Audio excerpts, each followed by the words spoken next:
So hey homies, welcome back to another video of perfect world. और आज के इस वीडियो में हम देखेंगे कि परफेक्ट वर्ल्ड की दुनिया सिर्फ पावर पर नहीं चलती। यहाँ हर अपग्रेड, हर फाइट और हर डिसीजन एक लॉन्ग टर्म स्ट्रेटेजी का हिस्सा होता है। और आज के स्पेशल एपिसोड में हम देखेंगे कि कैसे एक हिडन पावर पूरे सिस्टम को चेंज कर देती है। वो कैसे, चलो जानते हैं। सो होमीज, हमारे इस पार्ट की स्टार्टिंग भी वही से होती है जहाँ पे लास्ट पार्ट एंड हुआ था। और हमने देखा था कि यहाँ पे शी हाओ ने वैंग फैमिली के काफी सारे ठिकानों को बिल्कुल ढेर कर दिया था। और अब ये लोग सीधा वैंग फैमिली के जो 4 ड्रैगन सन्स हैं उनसे भिड़ जाते हैं, जहाँ पे ग्रैंड एल्डर भी मैदान में उतर जाते हैं। और स्काई हॉर्न एंड क्लैन का ये जो एंसेस्ट्रल ट्रेजर था, यानी कि वही मदर फर्नेस, जिसकी मदद से यहाँ पर इनके काफी सारे ट्रेजर्स को रिफाइन कर देते हैं। इस दौरान इसके इम्पैक्ट के चलते ये चारों भाई बुरी तरीके से इंजर्ड हो जाते हैं कि तभी ये लोग वापस से एंड किंग पे हमला करने की कोशिश करते हैं। और यहाँ पे हम देखते हैं कि जैसे सेकंड ब्रदर यानी कि सेकंड ड्रैगन सन जब ये काम करता है तो शी हाओ अपने इमॉर्टल स्वॉर्ड के जरिए से एक स्लैश से ही उसके अटैक को काउंटर करते हुए उसके चेस्ट के ऊपर एक जबरदस्त स्लैश अटैक करता है, जिसके चलते ये और ज्यादा इंजर्ड हो जाता है। और ये घाव काफी ज्यादा गहरा था, वो लिटरली घुटनों के बल आने लगता है। इस दौरान इसके भाइयों की इसकी फिक्र होती है, लेकिन तभी यहाँ पर इनके जले पे नमक छिड़कने के लिए एंड किंग कहने लगता है कि क्या हुआ, तुम पांचों तो बड़ी हेकड़ी दिखा रहे थे हाँ, कि हम ये कर लेंगे वो कर लेंगे, क्या हो गया? बड़ा तुम कह रहे थे कि हम तुम्हारा सुपड़ा साफ कर देंगे, नामो निशान मिटा देंगे, त्यानचिन अकेडमी ही नहीं रहेगा, क्या हुआ? मेरी नजर में तो ऐसा लग रहा है कि तुम सब लोग ना हमारे हाथ में बस हमारा खाना बनने के लिए आए हो और तुम सभी का स्टू बनाने में बहुत मजा आएगा। अब हम देखते हैं कि वैंग फैमिली के ये जो 4 ग्रेट सन्स थे ना, इनकी अकड़ फिर भी ढीली नहीं पड़ती। ये लोग फिर भी यहाँ पे हमला करने की कोशिश करते हैं, लेकिन तभी यहाँ पे हम देखते हैं कि पीछे से एक अटैक उनके ऊपर हो जाता है। और ये हमला जो था ये किया था उन्हीं गार्डियंस में से एक ने, और भाई साहब वो आते साथ इसके ऊपर अपने स्पैर से हमला करता है, जिसके चलते ये इंजर्ड होकर गिर जाता है। ऐसे घुमा के मारता है ना स्पैर कि सीधा उसके छाती के आर पार हो जाता है। अब यहाँ पे ये अधमरी कंडीशन में पहुंच जाता है, लेकिन तभी वो अपने एंसेस्ट्रल स्नेक को यहाँ पे समन करते हुए कहता है कि एंसेस्ट्रल स्नेक पूरे के पूरे लोगों को खत्म कर दो। मैं जानता हूँ कि मेरे एंसेस्ट्रल स्नेक में इतनी ताकत है कि पूरी के पूरी यूनिवर्स को हिला के रख सकती है। इसी के साथ वो अपने एंसेस्ट्रल स्नेक के जरिए से वही जो वैंग फैमिली का स्क्रोल था, जिसे कि फर्नेस अभी अंदर ही अंदर रिफाइन कर रहा है, वो उसे कमांड करने की कोशिश करता है। बड़ी बड़ी बातें करता है कि वैंग फैमिली के एंसेस्ट्रल फ्लैग, मेरे कमांड को सुनो, मैं वैंग फैमिली का वारिस हूँ, तुम्हें मेरी बात माननी होगी, तुम्हारे पास ये ताकत है, तुम हेवन को हिला सकते हो, ये कर सकते हो। लेकिन जैसे कि मोमबत्ती बुझने से पहले फड़फड़ाती है, बिल्कुल ऐसी इसकी जो पावर है ना इस वैंग फैमिली के फ्लैग की, इसकी पावर्स भी ऐसे शेक करना शुरू कर देती है। ऐसा लग रहा था कि वाकई में कि ये निकलेगी इसकी ताकत। पर यहाँ पे हम देखते हैं कि ये जो जायंट्स ऑफ फर्नेस है ना, इसकी ताकत अलग ही लेवल पे है। लिटरली वो यहाँ पर उसे सप्रेस करना शुरू कर देती है, लेकिन तभी यहाँ पे तेज रोशनी निकलती है, जिसके चलते बहुत बड़ा एक्सप्लोजन भी होता है। और सारे वैंग फैमिली के मेंबर सोच रहे थे कि हाँ भाई आज तो छा देंगे, सबको मिटा के रख देंगे। पर अगले ही पल फर्नेस भी अपनी ऑरा रिलीज करता है और यहाँ उसके ऊपर डोमिनेट करते हुए उस फ्लैग की पावर को सप्रेस कर देता है, जो देखकर फैट गाय इनके जले पे फिर से नमक छिड़कते हुए कहता है कि लगता है कि वैंग फैमिली के बस नाम में ही दम है, इनके ट्रेजर्स में और इनके लोगों में बिल्कुल दम नहीं। और तभी उनमें से एक जो लॉन्गेविटी स्पेयर है उसे एक्टिवेट करते हुए उसे कमांड देने की कोशिश करता है, और यहाँ वो तेजी से एक्टिवेट हो भी जाता है। और तब तक यहाँ पे हम देखते हैं कि वो जो एंशिएंट इमॉर्टल वॉर बैनर था, वो जो बैटल फ्लैग था, वो आते साथ ही इसे पूरी तरीके से लपेट लेता है। और वो ग्रैंड एल्डर बताने लगते हैं कि ये जो वॉर बैनर है इसने एक इमॉर्टल के ब्लड को न जाने कितने सालों तक अब्सॉर्ब किया है, जिसके चलते इसने काफी डोमिनेटिंग ऑरा को भी अब्सॉर्ब किया है। इसका मतलब ये है कि अगर तुम्हारा ये जो वॉर स्पेयर है, अगर इसकी कोई स्पिरिट रही होगी ना, तो ये इसके सामने बिल्कुल नहीं टिक सकती, और वो तो इस वॉर बैनर को देखते साथ ही तुम्हारा साथ छोड़ देगी। इसी के साथ हम देखते हैं कि वो उस वॉर बैनर को अपने पास रख लेते हैं उस स्पेयर के साथ, और फिर इन सभी को वो अपने स्पेल में बाइंड कर लेता है। तभी उनमें से एक धमकियां देना शुरू कर देता है कि भूलो मत कि मेरा फादर अभी भी जिंदा है, वो अगर जब चाहे तब यहाँ पर आकर हमें छुड़ा सकते हैं, तुम्हें उनसे थोड़ा डरना चाहिए। और आगे बताने लगता है कि मेंग त्यानजिंग, तुम्हें जरा सोचना चाहिए, तुम दिन ब दिन बूढ़े हो रहे हो, तुम्हारी ब्लड लाइन की ताकत भी डिक्रीज हो रही है, लेकिन मेरा फादर दिन ब दिन जवान होता जा रहा है। तुम्हें क्या लगता है कि क्या तुम उनसे ज्यादा देर के लिए सर्वाइव कर पाओगे? एक बार तुम मारे जाओ, फिर तुम्हारा ये जो अकेडमी है और तुम्हारे जो जूनियर्स है उनका क्या हाल होगा, जरा सोचो। यहाँ पे ग्रैंड एल्डर बताने लगते हैं कि तुम्हें तुम्हारे प्रेजेंट की फिक्र करनी चाहिए। रही बात हमारी फ्यूचर की, तो भले ही मैं रहूं ना रहूं, लेकिन मुझे पूरा यकीन है कि वैंग फैमिली को मिटाने के लिए उनके राइवल्स पैदा हो जाएंगे। पर मैं ये चांस वैंग फैमिली को देना ही नहीं चाहता कि वो हमारे फ्यूचर जनरेशन को परेशान करे, इसलिए तुम लोगों का मिटना तो यहाँ पे तय है। इस दौरान ये सभी लोग और ज्यादा भाषण देने लगते हैं, जो सुनकर जो फैट गाय है वो कहने लगता है कि इनकी बकवास किसको सुनना है, 2-4 लगाओ खींच के और इनकी बोलती बंद कर दो, क्योंकि ये लोग इसी चीज के हकदार हैं। यहाँ पे ये बात सुनकर एंड किंग उससे कहने लगता है कि हाँ हाँ बिल्कुल इसने सही कहा, वैसे तो ये मोटा लड़का मुझे पसंद नहीं, लेकिन इसने पहली बार ऐसी बात कही है कि मैं क्या बोलूं। इन लोगों के ना गाल सच में सुझा देने चाहिए, बड़े आए हमें धमकाने वाले हैं। इसी के साथ एंड किंग अपने सारे जो गार्ड्स हैं उन्हें ऑर्डर देता है और कहने लगता है कि इन्होंने हमारे क्लैन की बेइज्जती की है, आखिर तुम सबको किसका इंतजार है, जाओ और जाके इनके गाल लाल कर दो और इतना मारना कैसे ये जो पंजा है ना ये छप जाना चाहिए गालों के। तभी हम देखते हैं कि यहाँ पर वैंग फैमिली के जितने मेंबर आए हुए थे सभी को ये लोग पकड़ते हैं और एक एक करके सुझाना शुरू कर देते हैं। कि तभी बेचारा एक बंदा जो कहने लगता है कि पर मैंने तो कुछ कहा ही नहीं, जिस पे एंड किंग कहने लगता है कि तुमने वो डायलॉग नहीं सुना, दो जिस्म एक जान, तो तुम लोग 9 जिस्म हो लेकिन तुम्हारी जान एक है, मैं जानता हूँ। लगाओ रे, इसे भी लगाओ, एक एक को लगाओ और बजना चाहिए, इतनी जोर से बजना चाहिए कि पूरा 9 हेवन एंड 10 अर्थ इनके थप्पड़ों की आवाज से गूंज उठे। इस दौरान हम उसे प्रिंसेस को देखते हैं जहाँ पर उसका फादर जो कि ये सारा नजारा देखता है, तो यहाँ पे वो भी अपनी हंसी रोक नहीं पाता और वो कहने लगता है कि क्या बात है, ऐसा कुछ सिर्फ यही लोग कर सकते हैं, बहुत अच्छे। वैंग फैमिली को भी अपनी हद का पता होना चाहिए और ये चीज ये लोग जिंदगी भर याद रखेंगे। इस दौरान प्रिंसेस आ जाती है और वो पूछने लगती है कि फादर आखिर आप किस पे हंस रहे हैं, जिस पे वो कहने लगता है कि जरा देखो यहाँ पे कितना बढ़िया सीन चल रहा है। यहाँ पे हम देखते हैं कि जैसे ही प्रिंसेस देखती है कि ये तो वैंग फैमिली के वही 5 एंसेस्टर है और अगर तियानशिन एकेडमी इन्हें ऐसे ह्यूमिलिएट करेगी तो वैंग फैमिली के लोग इन्हें छोड़ने नहीं वाले। फादर मेरे ख्याल से हमें हमारी फैमिली को इस सब मामलों से दूर रखना चाहिए। लेकिन हम देखते हैं कि उसका फादर तो यहाँ पर सभी को ऑर्डर देता है और कहता है कि निकालो हमारी वॉरशिप और हम लोग यहाँ पे तियानशिन एकेडमी को बैकअप देंगे। इसी के साथ ये सुनकर वो प्रिंसेस तो काफी ज्यादा शॉक थी। इस दौरान सीन शिफ्ट होता है, हम देखते हैं कि ग्रैंड एल्डर कहने लगते हैं कि बस करो, इन्हें अब मैं सबक सिखाऊंगा। जिस पे एंड किंग कहने लगता है कि पर ये लोग तो मार खाना ही डिजर्व करते हैं, ये लोग वो लातों के भूत हैं जो कि बातों से कभी नहीं मानने वाले। अब यहाँ पे हम देखते हैं कि ग्रैंड एल्डर के ऑर्डर पर सारे के सारे गार्डियंस पीछे आ जाते हैं। ये देखते साथ ही वैंग फैमिली के ये जो 5 बंदे थे इनमें से एक कहने लगता है कि क्या हुआ, अब तुम्हें डर लग रहा है? वैंग त्यामजिन अब तुम नहीं बचने वाले। अगर तुम ये सोच रहे हो कि तुमने जो हमारे साथ ह्यूमिलिएशन किया है वो हम भूल जाएंगे जस्ट कॉज तुमने अभी रोक लिया, तो ऐसा बिल्कुल नहीं है। लेकिन तभी यहाँ पे ग्रैंड एल्डर एक सिंगल इशारे से ही उसकी पसलियों के बीच में ऐसा अटैक करता है कि उसकी एक पसली टूट जाती है और तभी वो पूरी तरीके से खून की उल्टियां करता है और ग्रैंड एल्डर बताने लगते हैं कि मैं यहाँ पर किसी से डरता नहीं हूँ, यहाँ तक कि मैं तुम्हारे बाप से भी नहीं डरता। मैं जो यहाँ पर कर रहा हूँ वो तुम्हारे बाप को बचपन में ही कर देना चाहिए था, क्योंकि अगर वो बचपन में ही तुम्हारे कान के नीचे 2 चार लगा देना तो इतनी अकड़ तुम लोगों के अंदर नहीं आती। लेकिन हाँ, मैं तुम्हें एक मौका दे सकता हूँ जिसके जरिए से तुम लोग अपने थोड़े कर्मों को सुधार सको। जिस पे वो बंदा कहता है कि आखिर तुम क्या प्लान कर रहे हो, जिस पे ग्रैंड एल्डर बहुत बोल्ड तरीके से कहता है कि तुम्हारे अंदर ये पावर की ना बहुत गर्मी चढ़ चुकी है, इसे ही मुझे बस निकालना है, मैं तुम सभी को बॉर्डरलैंड में भेजूंगा। ये सुनकर सभी शौक थे कि तभी यहाँ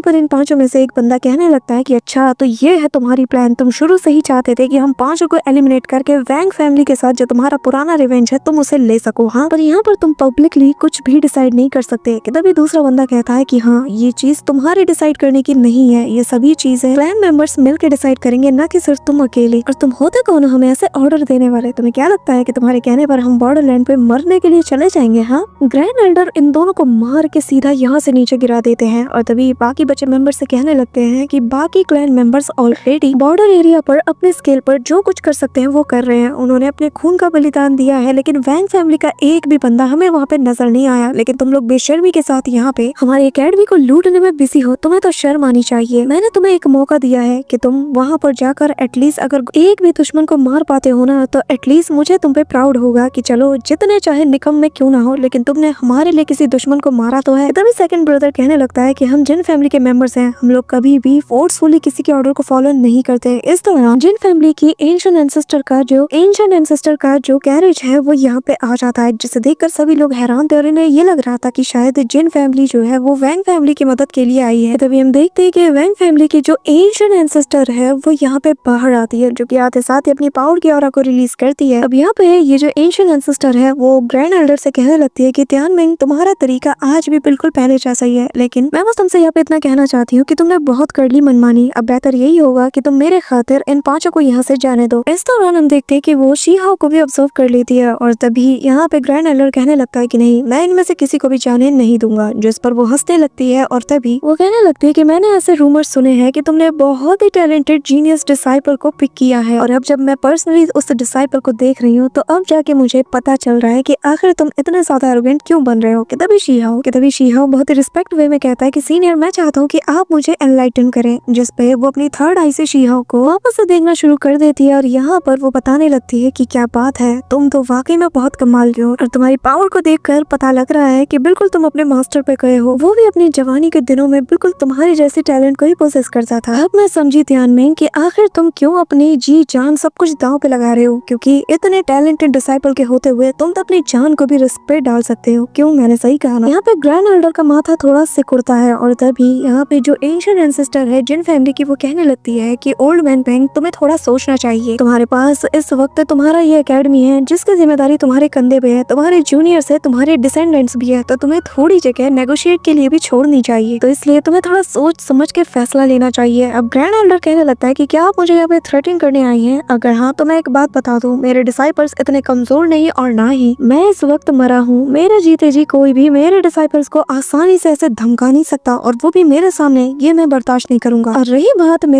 और रही बात फ्यूचर की, तो मैं एक बात बता दूं, इस वक्त बॉर्डरलैंड में हम लोग बहुत ही बुरी सिचुएशन से गुजर रहे हैं। आधे से ज्यादा मेरे डिसाइपल्स तो वहाँ पे गार्ड करने में बिजी हैं। वो लोग तो हमारे फ्यूचर जनरेशन को प्रोटेक्ट करने के लिए अपनी जान की कुर्बानी वहाँ दे रहे हैं। अगर वो लोग, उन्हें अपने फ्यूचर की नहीं परवाह, वो तो बस पूरे के पूरे 9 हेवन एंड 10 अर्थ को सेफ देखना चाहते हैं। और मुझे लगता है कि बाकी के क्लैंस भी बिल्कुल ऐसे ही हैं। हमारे लिए कंफर्ट मायने नहीं रखता, बल्कि हमारे लिए सुरक्षा ज्यादा इंपॉर्टेंट है। और 9 हेवन एंड 10 अर्थ को प्रोटेक्ट करने में अगर हमारी जान भी चली जाती है तो हमारे लिए इससे बेहतरीन और कोई चीज नहीं। यहाँ पे हम देखते हैं कि जिन फैमिली के बाकी के वॉरशिप्स भी और बाकी के लोग भी यहाँ पे आ जाते हैं और सभी लोग एक सुर में कहते हैं कि हाँ, हम ग्रैंड एल्डर की कही गई बातों से पूरी तरीके से सहमत हैं। इसी के साथ हम देखते हैं कि वैंग फैमिली का जो हेड है और यहाँ पे प्रिंसेस, ये दोनों यहाँ पे आ जाती हैं। और फैमिली हेड कहने लगता है कि हम ब्रदर मेंग को पूरी तरीके से सपोर्ट करते हैं और पूरी की पूरी जिन फैमिली उन्हें बैकअप देने के लिए यहाँ पे खड़ी है। इस दौरान हम वांग फैमिली के उसी टेलीपोर्टेशन गेट को देखते हैं और जिससे कि वांग चेंगशेंग की आवाज आती है और वो कहने लगता है कि ब्रदर मेंग, तुमने बिल्कुल सही कहा, और वैंग फैमिली भी इस बात को पूरी तरीके से सपोर्ट करती है और तुम्हारी डिसीजन को भी। इसी के साथ हम देखते हैं कि यहाँ पर उस पोर्टल के जरिए से पूरी की पूरी वॉरशिप जो है वैंग फैमिली की, यानी कि पूरा का पूरा रीइंफोर्समेंट यहाँ पे आ चुका था, और जो कि बहुत ही ज्यादा ह्यूज था। और सभी लोग यहाँ पर चेंगशेंग की आवाज सुनकर काफी ज्यादा सरप्राइज थे, इंक्लूडिंग शीहा। यहाँ पे हम देखते हैं कि वांग चेंगशेंग कहने लगता है कि ब्रदर मेंग, हमारी पूरी की पूरी वैंग फैमिली की आर्मी भी तुम्हारा कंधे से कंधा मिलाकर साथ देगी। बस हमारी फैमिली के कुछ डिस्ग्रेसफुल मेंबर्स है, उन्हें तुम छोड़ दो, बाकी हमारी पूरी फैमिली ही तुम्हारे साथ है। और ब्रदर मेंग, मैं तुम्हें इस बात की इजाजत देता हूँ कि तुम्हें जैसा मर्जी लगे इनके साथ बिहेव करो, इन्हें उस तरीके से पनिश करो, क्योंकि ये लोग इसी लायक है। इसी के साथ यहाँ पर हम देखते हैं कि पोर्टल ओपन होता है और काफी सारे एलाइट सोल्जर्स आते हैं और वैंग चेंगशेंग कहता है कि ये तो बस कुछ ही है, ऐसे ही हमारे बाकी के जो 1 लाख से ज्यादा एलाइट सोल्जर्स हैं वो भी तुम सबका साथ देगी और तुम्हें पीछे से बैकअप देगी, और ये वांग फैमिली की सिंसियरिटी है। अब यहाँ पे हम देखते हैं कि सारे के सारे 1 लाख से ज्यादा जो एलाइट सोल्जर्स थे वो सभी लोग एक साथ उनकी हाँ में हाँ भरते हैं। कि तभी यहाँ पर जो ग्रैंड एल्डर है वो कहने लगता है कि मैं ब्रदर चेंगशेंग के इस सिंसियरिटी के लिए उसका बहुत रिस्पेक्ट करता हूँ, और मुझे उम्मीद है कि इतनी मैसिव आर्मी के बाद हमें एक तगड़ा वाला बैकअप मिलने वाला है, और हमें पूरा यकीन है कि वहाँ पर हम दुश्मनों के परखच्चे उड़ा देंगे। इस दौरान हम देखते हैं कि वो जो एंशिएंट एंसेस्टर थी वो भी यहाँ पर मामले को संभालते हुए कहने लगती है कि ब्रदर वांग ने बहुत ही अच्छा फैसला लिया है, और वो बिल्कुल आज भी पुराने दिनों की तरह ही एक सुलझा हुआ मिजाज का इंसान है, उसने ये साबित कर दिया। यहाँ पे हम देखते हैं कि वो उसकी काफी ज्यादा तारीफें करती है। इस दौरान जो यहाँ पर उसके बच्चे थे, यानी कि वांग चेंगशेंग के, उसका जो सेकंड एल्डेस्ट सन था, वो यहाँ पर गिड़गिड़ाते हुए माफी मांगता और कहता है, फादर हमें माफ कर दीजिए, हमने आज यहाँ आपको सबके सामने जलील किया। जिस पर उसका फादर कहता है कि बेवकूफो, तुम्हारी हिम्मत कैसी हुई है, तुमने खुद की ताकत को इतना ज्यादा ओवर एस्टिमेट कर लिया कि तुम यहाँ इन्हें चुनौती देने आ गई। जाओ और जाकर बॉर्डर एरिया में अपने दुश्मनों का खात्मा करो, थोड़े मेरिट पॉइंट्स को कलेक्ट करो, ताकि तुम्हारे ये जो गुनाह है ना, इनको तुम धो पाओ। और ये जो 1 लाख एलाइट सोल्जर्स है, मैं इन सभी को तुम 5 की कमांड पे छोड़ता हूँ। उम्मीद करता हूँ कि तुम इनका अच्छे से यूज करोगे, इनके खून को जाया होने नहीं दोगे, और इनके जरिए से काफी सारे दुश्मनों का सफाया करोगे। जिस पे वो जो एंशिएंट एंसेस्टर थी जिन फैमिली की, वो यहाँ पर इन 5 को हील करते हुए कहने लगती है कि ये लोग अपने अपने टाइम के प्राइम हीरोज रहे हैं, और उम्मीद करती हूँ कि ये लोग बैटल एरिना में झंडे गाड़ देंगे और दुश्मनों का सुपड़ा साफ करके आएंगे। जिसके बाद हम देखते हैं कि ये सभी लोग हील हो जाते हैं और वो उसका शुक्रिया अदा भी करते हैं। इस दौरान यहाँ पे जो ग्रैंड एल्डर है वो यहाँ पर जो चेंगशेंग से कहने लगता है कि ब्रदर चेंगशेंग, क्यों ना तुम थोड़ी देर के लिए यहाँ आ जाओ, हम कुछ बातचीत भी कर सकते हैं। जिस पे हम देखते हैं कि वो मान जाता है। यहाँ पर एक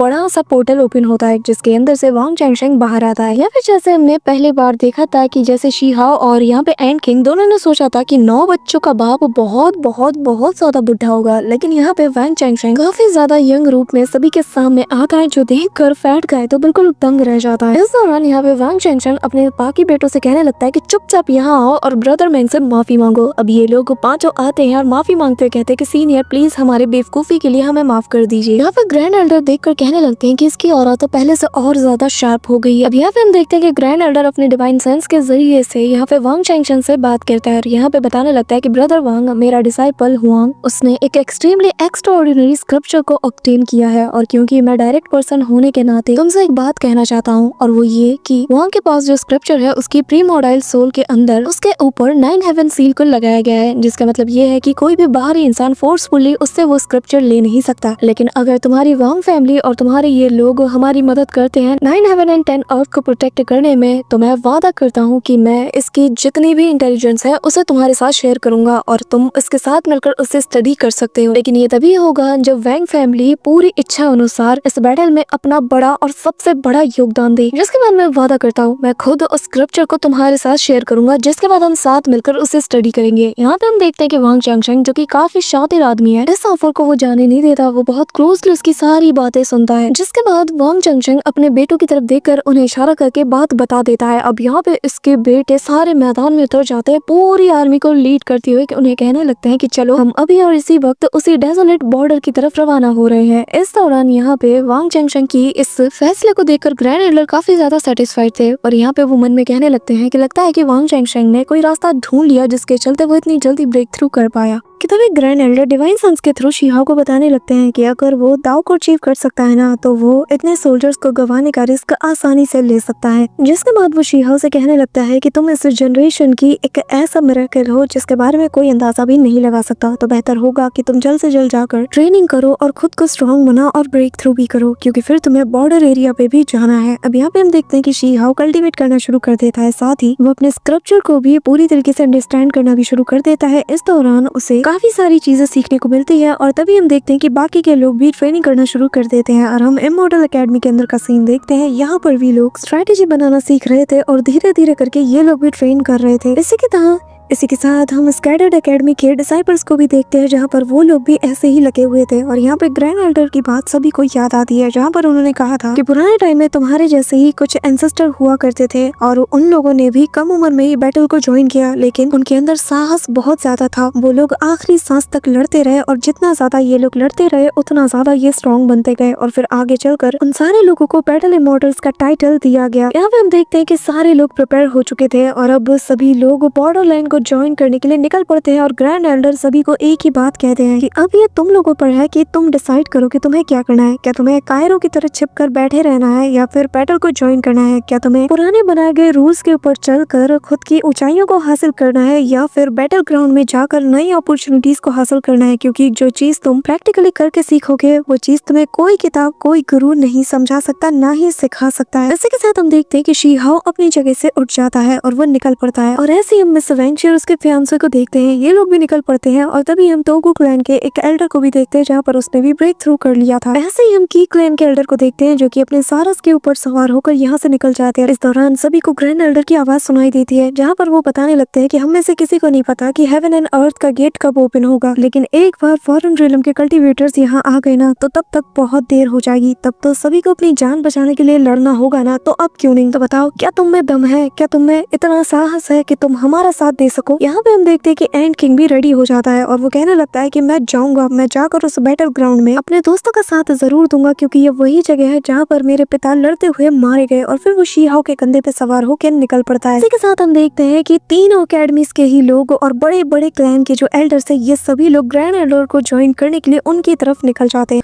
और ग्रैंड एल्डर सभी को बताने लगते हैं कि जो कोई भी हमारा साथ देना चाहता है वो यहाँ पर इस इमॉर्टल एंशिएंट एंसेस्टर वेन दाव वाले एरिना में आ जाए। यहाँ पे पे हम देखते हैं कि सभी लोग आ चुके थे और यहाँ पे एक एल्डर बताने लगते हैं कि ये जगह असल में एंशिएंट इमॉर्टल रियल्म से बिलोंग करता है और यहाँ की जो एंशिएंट ऑरा है वो तुम्हारी कल्टीवेशन को बूस्ट और हील भी करेगी और इससे सबसे ज्यादा नरिश भी करेगी। इस दौरान यहाँ पे किंग यी और वो रैबिट गर्ल भी आ जाती है और वो आते साथ ही शी हाउ से कहने लगती है कि हुआंग, मैंने तो सुना कि तुमने और ग्रैंड एल्डर ने मिलकर वैन फैमिली के उन 5 एंसेस्टर की बहुत बुरी तरीके से बैंड बजाई, क्या ये बात सच है? जिस पर शी हाउ हाँ में जवाब देता है और कहने लगता है कि इस बैटल ग्राउंड में ना मैं तुम्हें काफी डिलीशियस चीजें खिलाने वाला हूँ। ये कहकर शी हाउ स्माइल करता है। रैबिट गर्ल कहने लगती है कि हाँ, लास्ट टाइम जब तुमने फॉरेन रियल्म के उन बीस्ट को जब रोस्ट किया था ना तो भाई खाने में मजा आ गया था, मुझे तो अभी भी उनका स्वाद याद है। कि तभी यहाँ पे एक एल्डर बताने लगता है कि शी हाउ ने जो फॉरेन रियल्म्स के कल्टीवेटर का हाल किया था ये सब तो आपको पता ही होगा, लेकिन उसने जिस क्लाइमेटी का सामना किया वो तो इस आने वाली क्लाइमेटी के आगे कुछ भी नहीं, क्योंकि फॉरेन रियल्म के पास एक एंशिएंट क्लैन है जिनके पास उस क्लैन की जो इनेट एंसेस्ट्रल टेक्निक है वो उन्हें ये ताकत प्रोवाइड कराती है कि वो लोग अपने किसी भी टेक्निक के पावर को बूस्ट कर सकते हैं और उसे और ज्यादा इम्यून कर सकते हैं। साथ ही इनके पास एक एनलैंड क्लैन नाम का भी क्लैन है जिसका नाम का तो एक बहुत बड़ा टैबू भी है। लोग तो बस इनके नाम से ही दहशत खाते हैं क्योंकि इनकी जो पावर है वो अर्थ शैटरिंग लेवल पे है। इस दौरान एक बंदा कहने लगता है कि सीनियर, क्या मैं एक सवाल कर सकता हूँ? हमारा सामना जिनसे है उनके पास तो इमॉर्टल क्लैन के मेंबर भी है और हमारे पास तो कोई इमॉर्टल भी नहीं, तो आपको लगता है कि जो पावर गैप है हम कभी उसे भर पाएंगे? कि हमारे पास कोई उम्मीद भी है कि हम इस वॉर को जीत सकते हैं? जिस पे एक एल्डर बताने लगता है कि शायद तुम हमारे इस रियल्म को बहुत कम आंक रहे हो, हमारी मिट्टी में भी बहुत सी मिस्ट्रीज छिपी हुई है क्योंकि हमारी जमीन, हमारी ये जगह इटर्निटी टाइम से बिलोंग करती है और ये आज तक एग्जिस्ट करती हुई आ रही है। और इसका सबसे अच्छा सबूत इंपीरियल सिटी के बाहर वो जो डेजोलेट बॉर्डर लैंड है ना, वो जगह एंशिएंट टाइम से बिलोंग करती है और वो आज भी एग्जिस्ट करती है। वो जगह पूरी तरीके से इस वक्त खून से भरी हुई है और जैसे कि ब्लड सॉइल एरिया कहा जाता है। एक और ऐसे ही पुरानी जगह है जिसे कि हम ओल्ड सिटी के नाम से जानते हैं, ये सभी एंशिएंट टाइम से बिलोंग करती है और अभी भी एग्जिस्ट कर रही है। तो इस बात का ये सबूत है कि हमें पूरी तरीके से मिटाना नामुमकिन है। और वैसे भी पुराने लेजेंड्स का तो ये भी कहना है कि एंशिएंट टाइम से ही यहाँ पर 7 ऐसे किंग्स रहा करते थे जो कि इस पूरी जगह को गार्ड करते थे, जो कि आज एंसेस्टर्स के रूप में जाने जाते हैं, जिनके बारे में तुमने किताबों में पढ़ा होगा और जिन्हें की the 7 king of desolate border कहा जाता है। यहाँ पे शी हाउ जैसे ये सुनता है तो वो मन में कहने लगता है कि मेरे फैमिली में भी एक एंसेस्टर था जो कि इस जगह पर जाकर लड़ा था, उन्होंने भी अपनी जान दी है और मैं उनकी कुर्बानियों को ऐसा जाया होने नहीं देने वाला। इस दौरान एल्डर बताने लगते हैं कि अब तुम इस जर्नी में क्या हासिल करते हो ये तुम पे डिपेंड करता है, लेकिन फिलहाल के लिए हमारी आधी से ज्यादा फौज वहाँ पर माहौल संभाले हुए है और कुछ एल्डर्स भी, लेकिन तब तक हम यहाँ पर अपनी एक सेना तैयार करेंगे। आज से 1 साल तक हम तुम सबको यहाँ पे स्क्रप्चर्स की ट्रेनिंग देंगे, तुम्हें सिखाएंगे, तुम्हें पढ़ाएंगे, ताकि 1 साल बाद जब हम यहाँ से निकले तो तुम सभी लोग पूरी तरीके से तैयार हो। तो बताओ आखिर कौन कौन जाना चाहता है? इस दौरान जो फैट गाय है वो यहाँ पे शी हाउ से कहने लगता है कि क्या तुम जाओगे? जिस पे शी हाउ कहता है कि हाँ, मुझे हर हाल में जाना होगा। इसी के साथ सीन शिफ्ट होता है और हमें फॉरेन लैंड के मिलिट्री कैंप का सीन दिखाया जाता है। यहाँ पर इनकी तो अलग ही प्रोग्रेस चल रही थी और यहाँ पर इनका जो एंशिएंट एंसेस्टर है वो यहाँ पर उसी बंदे से कहने लगता है कि बताओ जो आइटम्स मैंने तुम्हें सर्च करने के लिए कहा था उनके बारे में क्या खबर है? जिसके साथ वो बंदा बहुत ही रिस्पेक्ट के साथ कहने लगता है कि आपने जैसा ऑर्डर किया था हम बिल्कुल वैसा ही कर रहे हैं और इस वक्त हम सभी लोग लीड में हैं। जिसके बाद ये जो एंशिएंट एंसेस्टर है वो कहने लगता है कि हाँ, जैसा मैंने प्लान किया है बस वैसा ही करते हैं। इसी के साथ हम देखते हैं कि इनकी भी लाखों की संख्या में फौज पूरी तरीके से रेडी थी। सभी लोग एक साथ कहते हैं कि इमॉर्टल एंशिएंट एंसेस्टर जैसा आपने कहा है हम बिल्कुल वैसा ही करेंगे। अब गाइस, जैसा कि हम सभी लोग यूट्यूब पे बाकी सारे डोंगवास को अपलोड करते हैं, लेकिन कुछ ऐसी डोंगवास है जिन्हें कि हम अपने फेसबुक पेज पर अपलोड करने वाले हैं, जैसे कि the legend of Jian Wu, beyond the times, eclipse illusion, apotheosis, season 3, demon hunter जैसे काफी बड़ी सीरीज को हम वहाँ पे करेंगे। तो फटाफट से जाओ कम्युनिटी पोस्ट चेक करो जहाँ पे तुम्हें हमारे फेसबुक पेज का लिंक मिल जाएगा और फटाफट से फॉलो कर लेना। So that's it for today guys. I hope कि तुम सबको आज की वीडियो काफी ज्यादा पसंद आई होगी। अगर हाँ तो वीडियो को लाइक करना, चैनल पर नए हो तो सब्सक्राइब करना। तो मिलते हैं नेक्स्ट वीडियो में, तब तक के लिए बाय।